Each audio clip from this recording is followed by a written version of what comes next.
الحمد لله رب العالمين والصلاة والسلام على رسوله الكريم أما بعد قال النبي صلى الله عليه وسلم شعبان الشهر ورمضان شهر الله أو كما قال عليه الصلاة والسلام کہ ہر ابتدا سے پہلے ہر انتہا کے بعد ہر ابتدا سے پہلے ہر انتہا کے بعد ذات نبی بلند ہے، ذات خدا کے بعد دنیا میں جس قدر احترام کے قابل ہے لوگ دنیا میں جس قدر احترام کے قابل ہے لوگ میں سبھی کو مانتا ہوں مگر مصطفیٰ کے بعد نام محمد سے دلوں کو سرور ملتا ہے، نام محمد سے دلوں کو سرور ملتا ہے، نگاہ فکر کو تازہ شعور ملتا ہے کہ نصیب کیسا بھی ہو واسطہ احمد کا دیکھے، کہ نصیب کیسا بھی ہو وسیلہ محمد کا دیکھے، خدا سے جو بھی مانگے ضرور ملتا ہے کہ جا زندگی مدینہ سے جھونکے ہوا کے لا، شاید حضور خفا ہے مرا کے لا، کچھ ہم بھی اپنا چہرہ باطن سوار لے، کچھ ہم بھی اپنا چہرہ باطن سوار لے، ابو بکر سے آئے نے وہ اس کو وفا کلا، دنیا مسلمہ پہ بہت ہی تنگ ہو گئی، دنیا مسلمہ پہ بہت ہی تنگ ہو گئی، فاروق اعظم کے دور کے وہ نقشے اٹھا کے لا، جن سے گناہ نے ہمیں محروم کر دیا، کہ جن سے گناہ نے ہمیں محروم کر دیا، عثمان کے وہ زاویے شرم و حیا کے لا، کہ مغرب کی گلیوں میں مارا مارا نہ پھر اے گدائے علم، مغرب کی گلیوں میں مارا مارا نہ پھر اے گدائے علم، دروازہ علم سے خوراک جا کے لا، نہ مئی کا ذکر نہ پینے کی بات کرتے ہیں، نہ مئی کا ذکر نہ پینے کی بات کرتے ہیں، ہم اہل دل ہیں اور مدینے کی بات کرتے ہیں، وہ مردہ دل ہے جو قائل نہیں حیات النبی کے، وہ مردہ دل ہے جو قائل نہیں حیات النبی کے، ہم زندہ دل ہے اور جینے کی بات کرتے ہیں۔ اللہ تبارک و تعالیٰ کا فضل و کرم ہے، اس کا احسان ہے کہ اس نے ہم سب کو اکٹھا ہو کر بیٹھنے کی توفیق عطا فرمائی، ہم لوگ جتنا بھی شکریہ ادا کرے کم ہے۔ آج بڑے ہی اچھے اتفاق سے آپ حضرات کے مابین لب کشائی کا موقع ملا، بہت دنوں سے آرزو و تمنا تھی کہ آپ حضرات کے سامنے لب کشائی کروں، مگر کوئی شکل نہیں نکل پا رہی تھی، زہ نصیب کہ آج خدا نے وہ موقع بھی میسر فرما دیا، اور وہ بھی ایسا ہفتہ کہ جس میں ہم لوگوں نے خرافات ہی خرافات مچا رکھا ہے، جس کو اللہ کے رسول صلی اللہ علیہ وسلم نے کہا تھا شعبان الشہری و رمضان شہر اللہ، کہ شعبان میرا مہینہ ہے اور رمضان اللہ تبارک و تعالیٰ کا مہینہ ہے، لیکن ہم لوگوں نے اس کی کوئی قدر نہیں کی، اور ایسی متبرک اور باعظمت مہینہ میں بھی اس لیے میں سوچ رہا ہوں کہ پہلے تو اس کی فضیلت بیان کروں،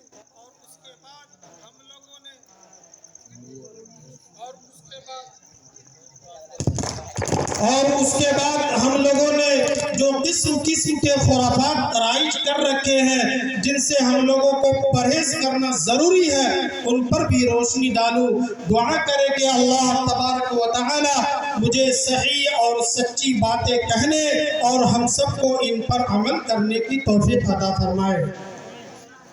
حضرات گرامی،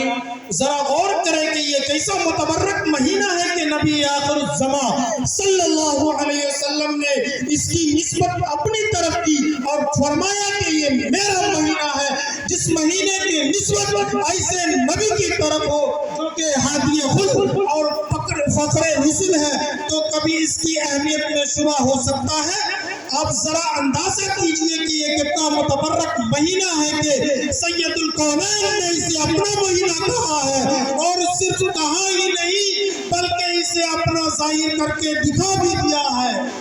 اللہ تبارک و تعالی نے اپنے محبوب کی برکت سے اس امت پر جہاں بہت احسان کیے ہیں، وہیں شعبان کا مہینہ اور اس کی 15ویں شب کو بھی امت محمدیہ کے لیے رحمت و مغفرت اور بخشش کا سیزن بنا کر بھیجا۔ یوں تو پورا سال ہی رحمت و مغفرت اور قبولیت کا ہوتا ہے، لیکن اللہ تبارک و تعالی نے اس کی قبولیت کے لیے کچھ خاص اوقات متعین کر دیے اور خاص دن بھی، تاکہ خدا کے لاڈلے رسول پاک صلی اللہ علیہ وسلم کی امتی اپنے اس قبولیت کے مہینہ میں اپنے تمام گناہوں سے پاک ہو جائے۔ چنانچہ اللہ کے رسول صلی اللہ علیہ وسلم نے ارشاد فرمایا کہ شعبان کی 15ویں شب میں قیام کرو اور دن کا روزہ رکھو، کیونکہ 15ویں کے غروب آفتاب کے بعد اللہ تبارک و تعالی آسمان دنیا کی طرف متوجہ ہو کر فرماتے ہیں اور یہ آواز دیتے ہیں کہ ہے کوئی معافی چاہنے والا جو مجھ سے معافی چاہے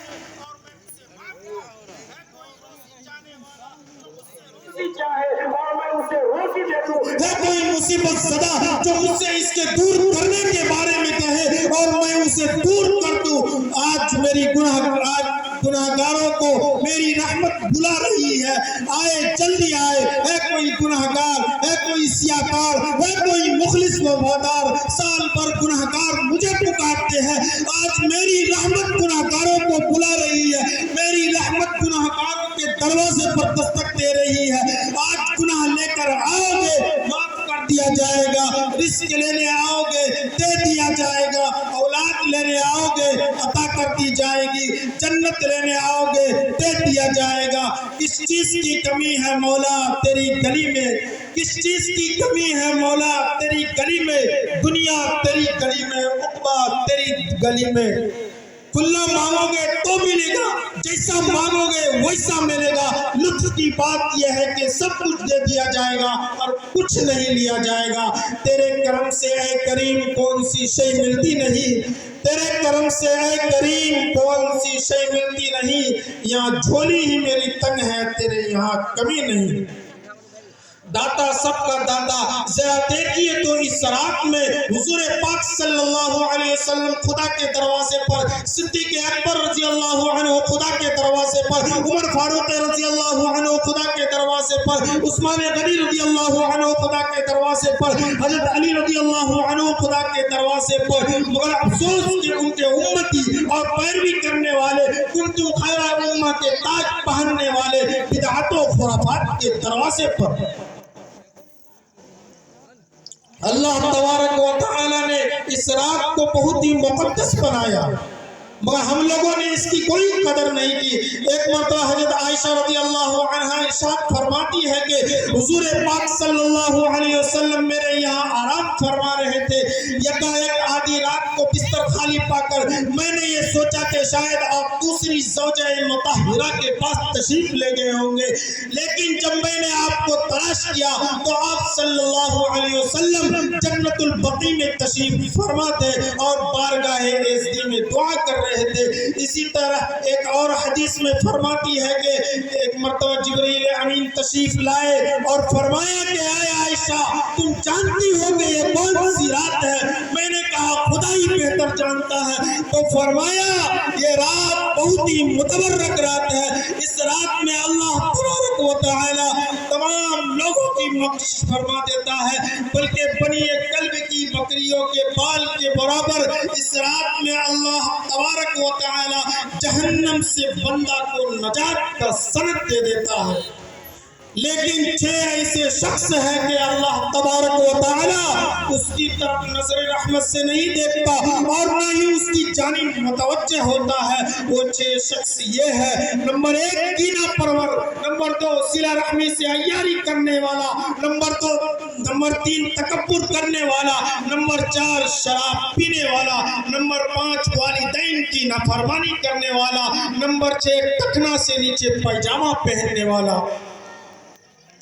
ذرا سوچئے کہ یہ ایسی متبرک رات میں بھی اللہ تبارک و تعالی ٹکنے سے نیچے پیجامہ والے کی دعا قبول نہیں کرتے۔ ہماری نظروں میں کوئی گناہ ہے ہی نہیں، اگر کوئی اس کے جانب توجہ دلاوی بھی تو ہم بڑے ہی آرام سے یہ کہہ دیتے ہیں کہ ایسے بہت اچھا لگتا ہے۔ ہماری یہاں اس کی کوئی اہمیت ہے ہی نہیں، ایسے گناہ کو گناہ میں شمار ہی نہیں کیا جاتا۔ اس کی اہمیت کا یہ حال ہے کہ اللہ تبارک و تعالی ہر انسان کی طرف متوجہ ہوتا ہے مگر اس شخص کی طرف نہیں متوجہ ہوتا ہے اور نہ ہی اس کی طرف نظر رحمت ہوتی ہے۔ اسی طرح والدین کی نافرمانی کا بھی یہی حال ہے۔ جس چیز کو ہم نے کچھ نہیں سمجھتے، بات بات پر اس کو جھڑک دے دیتے ہیں، اسے گالی دے دیتے ہیں، یہی نہیں بلکہ بات تو اب اس حد تک پہنچ جاتی ہے کہ اسے مارنا بھی شروع کر دیتے ہیں اور طرح طرح سے ستاتے ہیں۔ حالانکہ اللہ تبارک و تعالی نے قرآن میں ارشاد فرمایا ہے وَلَا تَقُلْ لَهُمَا أُفٍّ وَلَا تَنْهَرْهُمَا وَقُلْ لَهُمَا قَوْلًا كَرِيمًا، لیکن ہم لوگوں نے اس کی کوئی پرواہ نہیں کی اور والدین کی فرمانی شروع کر دی۔ ذرا غور کیجئے کہ اس کی موجودگی میں دعا قبول نہیں ہوتی۔ اس لیے ہمیں اور آپ کو چاہیے کہ ان سب امور سے پرہیز کرنے کی توفیق عطا فرمائے اور آگے ان سب خرافات سے بچائے۔ یہ تو اس رات کی خصوصیات تھی جو بیان کی گئی کہ ہم ان احادیث کی روشنی میں اس رات کو کس طرح گزارے۔ آپ ذرا اپنے گریبان کو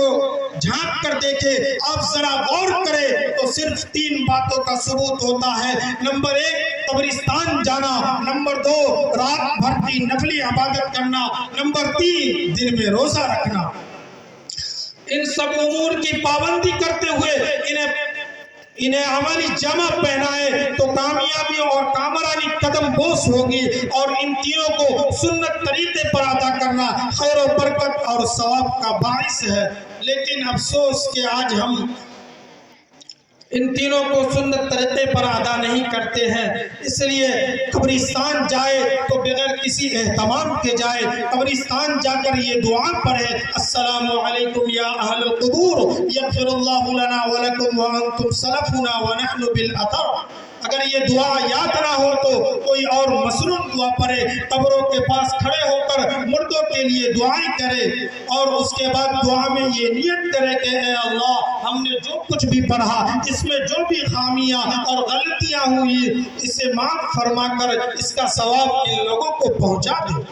اور اس رات میں جتنا ہو سکے نفل پڑھے۔ اگر نماز پڑھ رہا ہو تو بغیر جماعت کے نماز ادا کرے، کیونکہ نفل نماز میں جماعت نہیں ہے۔ تلاوت کلام اللہ کرے یا سنے، نبی پاک صلی اللہ علیہ وسلم پر کثرت سے درود پڑھے اور دعا میں یہ نیت کرے کہ اے اللہ مجھے حلال روزی نصیب فرما، ہر قسم کی بلاؤں سے محفوظ فرما، کیونکہ نبی کریم صلی اللہ علیہ وسلم نے حضرت عائشہ رضی اللہ عنہا سے ایسے ہی دعاؤں کو تلقین کی تھی کہ اے عائشہ یوں کہو کہ آج تک جو ہوا اسے معاف فرما اور آگے یہ سب خیر کی توفیق عطا فرما۔ اللہ تبارک و تعالی ہم سب کو صراط مستقیم پر مستقیم فرما۔ الہی آبرو رکھنا فتنہ آخر زمان ہے، الہی آبرو رکھنا فتنہ آخر زمان ہے کہ دین اور ملت رہے باقی وقت امتحا ہے۔ اللہ تبارک و تعالی ہم سب کو صراط مستقیم پر مستقیم فرمائے۔ وآخر دعوانا ان الحمدللہ رب العالمین۔ ماشاءاللہ